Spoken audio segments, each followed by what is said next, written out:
Olá pessoal, hoje vamos aprender a separar as misturas. A aula de hoje é sobre métodos de separação.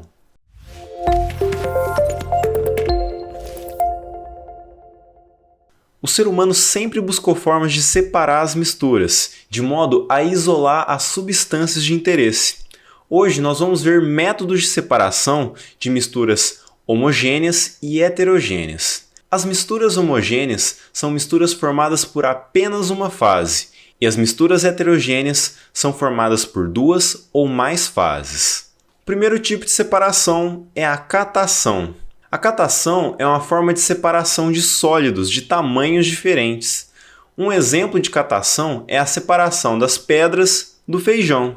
O segundo tipo de separação é a peneiração. É utilizada para separar sólidos de tamanhos diferentes. Um exemplo de peneiração é a peneiração da areia na construção civil para a construção de concreto. O terceiro tipo de separação é a levigação. É a separação de sólidos através da diferença de densidade pelo arraste de água. A levigação é utilizada no garimpo para a separação dos cascalhos do ouro. O quarto tipo de separação é a ventilação. Separamos também os sólidos por diferença de densidade através do vento. A ventilação é utilizada para separar a casca do amendoim torrado. O quinto tipo de separação é a sifonação.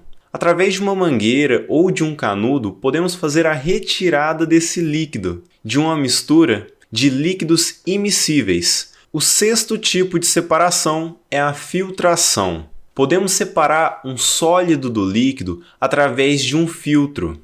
No filtro, o sólido fica retido e o líquido é passado para o outro recipiente. Um tipo de filtração utilizado no nosso dia a dia é a filtração do café.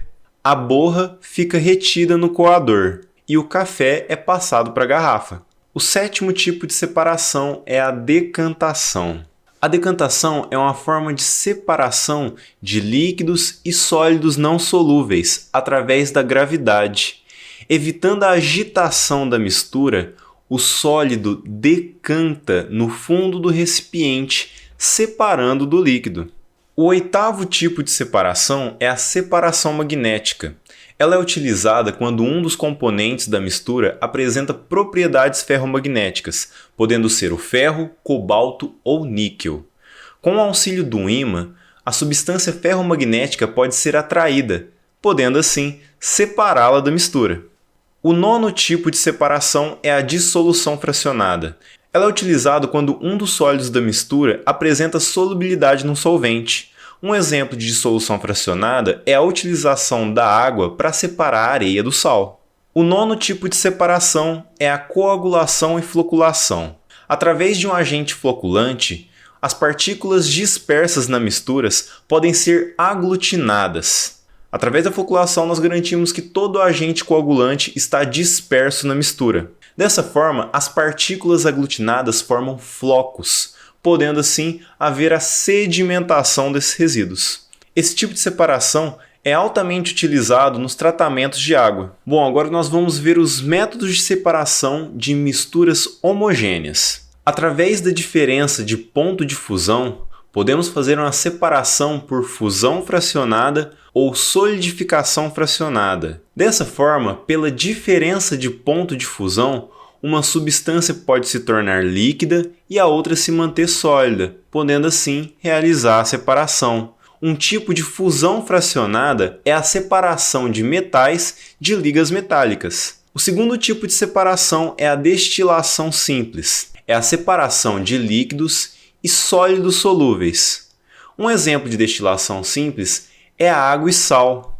O terceiro tipo é a evaporação. Também, pela diferença de ponto de fusão e ebulição, é separado os líquidos dos sólidos solúveis. Esse tipo de método de separação é utilizado nas grandes salinas para isolar o sal marinho da água marinha. O quarto tipo de separação é a destilação fracionada. É utilizada para separar líquidos solúveis. Um exemplo de destilação fracionada é a separação do álcool da água. O quinto tipo de separação é a destilação por arraste de vapor. Através do calor do vapor da água é isolada a substância do material. Um exemplo de destilação por arraste de vapor é a extração de eugenol do cravo. O eugenol é um tipo de óleo essencial. Pessoal, agora que nós sabemos todos os métodos de separação, vamos fazer uma questão. Em um recipiente é colocado areia, água, sal e óleo. Descreva como cada um deles podem ser separados através dos métodos de separação. Pessoal, existem várias formas de fazer a separação desses componentes. Eu vou mostrar para vocês uma dessas formas. A primeira delas é a decantação. Evitando a agitação da mistura, podemos separar a areia dos demais componentes. Posteriormente, podemos utilizar a sifonação para separar a água do óleo e também da areia, colocando-os em outro recipiente. E a mistura formada por água e sal pode ser separada através da destilação simples, vaporizando toda a água, isolando o sal. Dessa forma, ficamos com os 4 componentes separados. E para finalizar, um resumo com todos os tipos de métodos de separação. Pessoal, não se esqueçam de fazer as suas anotações e vejo vocês na próxima aula. Até mais!